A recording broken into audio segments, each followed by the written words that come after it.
Bonjour, je vais vous présenter les bases techniques et physiologiques du Doppler transcrânien en introduction de l'atelier de simulation procédurale. Le Doppler transcrânien fait partie des outils de monitorage du patient neurolésé. Il est basé sur la technique du Doppler pulsé, qui permet de mesurer la vitesse des globules rouges dans un vaisseau sanguin. L'appareil mesure le différentiel entre le signal ultrasonore émis par la sonde et le signal renvoyé par les globules rouges sur lesquels les ultrasons se sont réfléchis. Il mesure ainsi une vélocité ou vitesse du flux de globules rouges en centimètres secondes. La sonde d'écho-Doppler fonctionne alternativement comme émetteur et comme récepteur. Il est donc possible de régler la période de pulsation et donc la fréquence d'émission des ultrasons, ce qui permet de s'adapter à la profondeur de la structure étudiée. En conséquence, dans le cas d'un écho-Doppler d'un vaisseau intracrânien, c'est la sonde à basse fréquence de l'échographe qui est choisie, classiquement la sonde d'échographie cardiaque. La mesure dépend également de l'angle d'insonation, qui correspond à l'angle formé entre l'axe du vaisseau étudié et l'axe du faisceau ultrasonore. La vitesse mesurée correspond à la vitesse réelle des globules rouges dans ce vaisseau, multipliée par le cosinus de cet angle. En conséquence, le tir Doppler doit être réalisé avec l'alignement le plus parfait possible avec le vaisseau, afin de réduire au maximum cet angle d'insonation, permettant de se rapprocher de la valeur réelle de vitesse des globules rouges dans cet axe artériel. L'intérêt du Doppler transcrânien réside dans le constat que le niveau de pression artérielle moyenne n'est pas discriminant pour trier les patients à risque d'ischémie cérébrale. Le débit sanguin cérébral résulte effectivement de la pression de perfusion cérébrale, qui correspond à la pression artérielle moyenne moins la pression intracrânienne, mais il dépend également du diamètre des vaisseaux artériels, le débit correspondant à la vélocité du flux multiplié par la section du vaisseau. Le Doppler transcrânien permet d'approcher des valeurs de vélocité. Deux valeurs sont mesurées, la vitesse systolique et la vitesse diastolique. Elles permettent de déterminer des valeurs calculées, dont la vitesse moyenne, qui correspond à la vitesse systolique plus 2 fois la vitesse diastolique divisée par 3, et l'index de pulsatilité, qui correspond à la vitesse systolique moins la vitesse diastolique divisée par la vitesse moyenne. Notez bien que l'index de pulsatilité est une valeur indépendante de l'angle d'insonation, du fait de la disparition de la valeur du cosinus de cet angle dans la formule de l'index de pulsatilité. Il s'agit enfin d'une technique rapide, non invasive et reproductible. L'intérêt de cet examen a été démontré par de nombreuses études, notamment que les variations de la vitesse diastolique sont corrélées avec les variations du débit sanguin cérébral, la vitesse diastolique étant modulée par les résistances d'aval, soit la pression intracrânienne et le diamètre des artères. La vitesse systolique correspond plutôt aux propriétés d'amont, et notamment à la pression artérielle systémique. L'index de pulsatilité, quant à lui, reflète les résistances vasculaires cérébrales, étroitement dépendantes notamment de la PCO2. L'augmentation de l'index de pulsatilité est également corrélée avec celle de la pression intracrânienne et avec la diminution de la pression de perfusion cérébrale. Deux éléments à noter. Une valeur d'index de pulsatilité normale traduit la normalité de l'examen, quelle que soit la vitesse diastolique, et le Doppler reste un examen fiable pour des valeurs de pression intracrânienne élevées, mais il ne remplace pas un monitorage de la pression intracrânienne. Un rappel sur l'anatomie vasculaire. Le polygone de Willis est un système d'anastomose artérielle entre les axes vertébraux et carotidiens. Il est situé à la base du crâne. C'est un système qui a pour vocation de compenser, dans une certaine limite, l'insuffisance d'une de ses artères. L'artère d'intérêt pour nous est l'artère cérébrale moyenne, anciennement nommée artère sylvienne. Celle-ci est issue de l'artère carotide interne dont elle reçoit 70% du flux. Son trajet est divisé en plusieurs portions. La plus proximale est la portion M1, également appelée portion sphénoïdale car elle circule juste derrière cet os. Le segment M2 est plus sinueux et distal, il donne quelques branches pour le cortex et donne surtout le segment M3 qui est lui totalement cortical. Le segment d'intérêt pour le DTC est la portion M1 qui est horizontale et dont le trajet est perpendiculaire à l'écaille temporale de la boîte crânienne, offrant ce qu'on appelle à ce niveau la fenêtre temporale, permettant d'évaluer dans l'artère cérébrale moyenne avec l'angle d'insonation le plus proche de 0 la vélocité des globules rouges. Donc au niveau de cette fenêtre temporale, deux autres vaisseaux sont visualisables, l'artère cérébrale antérieure et l'artère cérébrale postérieure, dont les flux ne doivent pas être confondus avec celui de l'artère cérébrale moyenne. Le flux perçu dans l'artère cérébrale antérieure est négatif, c'est-à-dire qu'il fuit la sonde, et celui circulant dans l'artère cérébrale postérieure est beaucoup plus postérieur et profond que celui de l'artère cérébrale moyenne. Deux autres voies sont possibles pour explorer les artères intracrâniennes. On a également la voie transorbitaire qui évalue le flux dans le siphon carotidien et la voie sous-occipitale qui, lui, explore le tronc basilaire. La voie transtemporale est donc une fenêtre d'accès privilégiée aux structures intracrâniennes et notamment à l'artère cérébrale moyenne.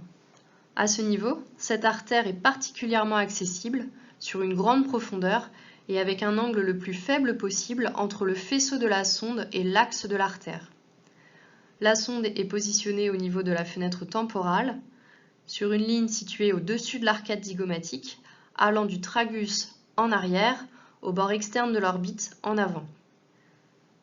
Cette ligne est divisée en trois fenêtres, la fenêtre antérieure, derrière le canthus externe donc, la fenêtre médiane, idéale car l'angle d'insonation y est proche de 0, et enfin la fenêtre postérieure, souvent la seule possible chez le sujet âgé. On y perçoit le flux dans la portion M1 de l'artère cérébrale moyenne, à une profondeur de 4 à 6 cm. Le flux y est uniquement positif. Cet examen, je vous le rappelle, est très reproductible.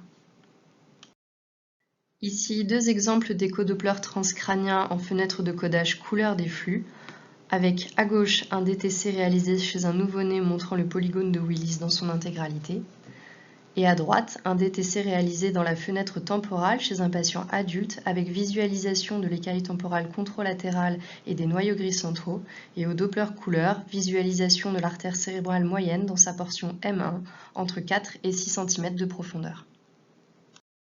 Après avoir repéré l'artère au doppler couleur, on réalise un doppler pulsé. Pour cela, il est nécessaire de définir une fenêtre de tir Doppler dans le flux circulant, où sera réalisée la mesure des vitesses. Le signal obtenu correspond au flux observé dans le vaisseau en fonction du temps. Le pic correspondant à la vitesse des globules rouges en systole, soit la vitesse systolique, et la valeur la plus basse à leur vitesse durant la diastole, soit la vitesse diastolique. Les valeurs normales dans l'artère cérébrale moyenne chez l'adulte sont de 75 à 105 cm/s pour la vitesse systolique et entre 35 et 55 cm/s pour la vitesse diastolique. Ces valeurs sont idéalement à moyenner sur une dizaine de cycles. L'examen doit également être réalisé de manière bilatérale et comparative, une différence de 10% entre la droite et la gauche étant à interpréter comme anormale. Enfin, concernant les paramètres calculés, les valeurs normales de la vitesse moyenne sont entre 35 et 70 cm/s. L'index de pulsatilité est quant à lui normal s'il est inférieur à 1,4. L'index de Leadegaard est le rapport de la vitesse moyenne dans l'artère cérébrale moyenne sur la vitesse moyenne dans l'artère carotide interne. Il est utilisé pour dépister un vasospasme dû à une réduction de calibre dans l'artère cérébrale moyenne se manifestant par une accélération des flux. Cet index est normal s'il est inférieur à 3. Le Doppler transcrânien est donc un outil d'évaluation du patient neurolésé. Il intervient notamment dans 3 cadres. Chez le patient neurolésé à la phase aiguë, où il permet d'évaluer le débit sanguin cérébral et de réaliser un triage des patients à risque, dont le pronostic vital et neurologique est en jeu si le débit sanguin cérébral est bas.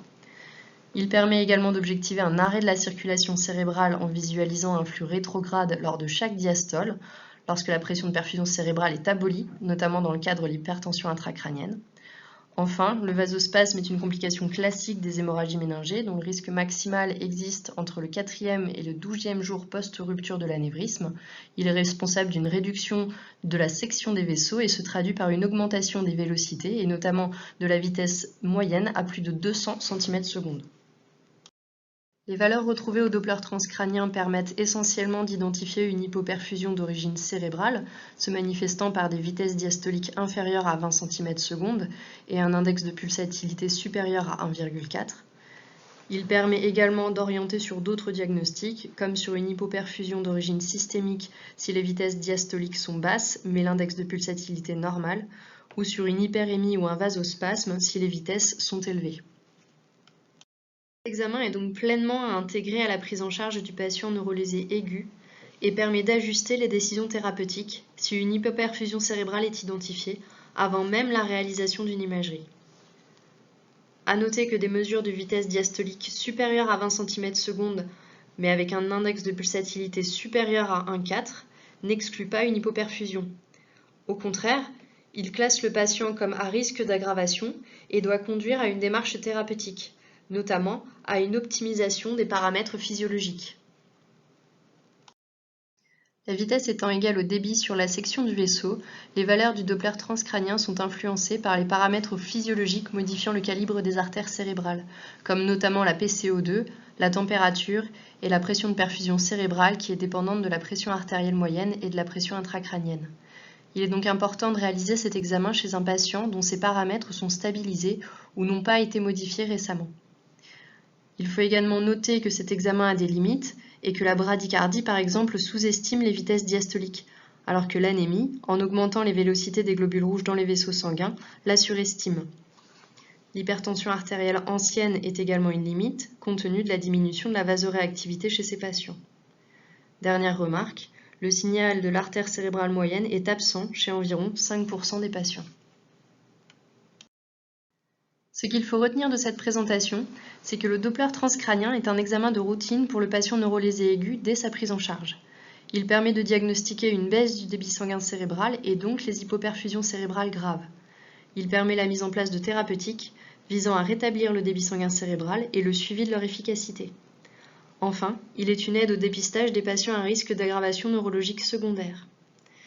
Merci pour votre attention et bonne journée de simulation.